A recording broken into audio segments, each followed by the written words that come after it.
The Kenya Kwanza government says it has done a lot in its 16 months in office, despite the many economic, diplomatic and social challenges the country continues to face both internally and externally. Addressing the press today, government spokesperson Isaac Mwaura stated that these achievements are backed by the policy and legal instruments that have been initiated by respective ministries under the whole government approach in the implementation of both the Legacy and Better's pipeline projects and programs aimed at transforming the economy for improved welfare of the people. Alice Diana tells us more.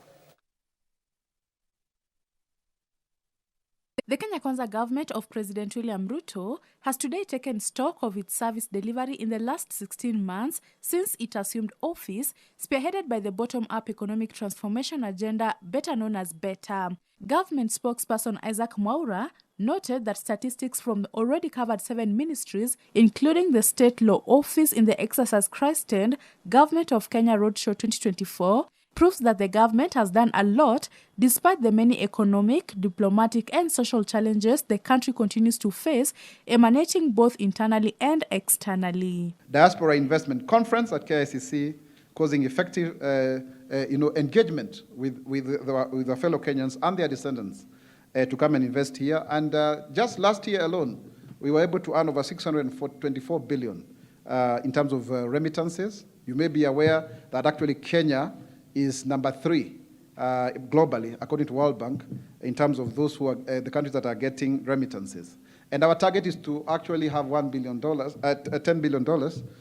in terms of money. According to the government spokesperson, expansion of Kenya's market in East Africa and the establishment of a cooperation framework with the development partners and other countries in the region, enabling ease of diplomatic dispute resolution, are some of the successes in the Ministry of East African Community EAC, the ASAS and regional development. And some people have been asking, why are we seeing so many Burundians coming to work here? It's a free market. It's the East African community. They are part of us.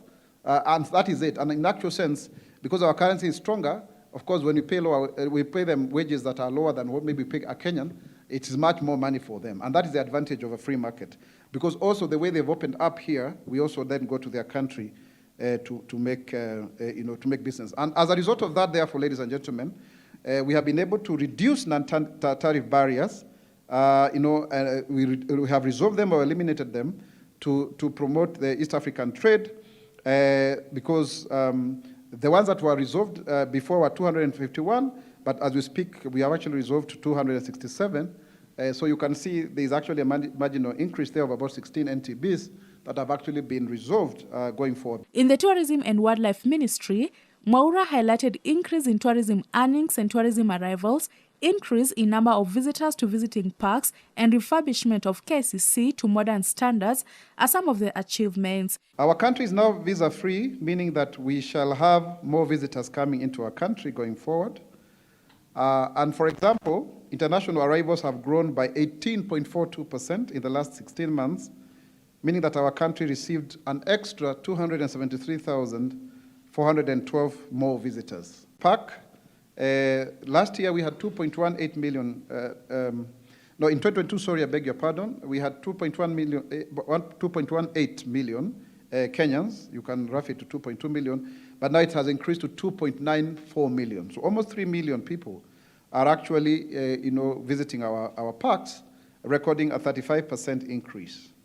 And this is because of various campaigns that have been undertaken by the Kenya Kwanza administration. The government spokesperson, however, stated that the Kenya Kwanza government is facing some challenges, including debt and staff shortage, especially technical ones, across government. We have done a lot as a country, but there are challenges that exist. For example, issues to do with a huge public debt. We have a debt issue.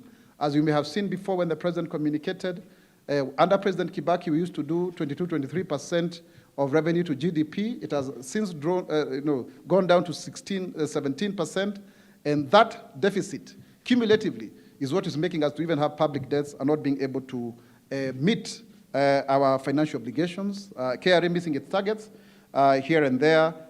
Shortage of staff in ministries, for example, remain a big challenge. especially in technical areas across government.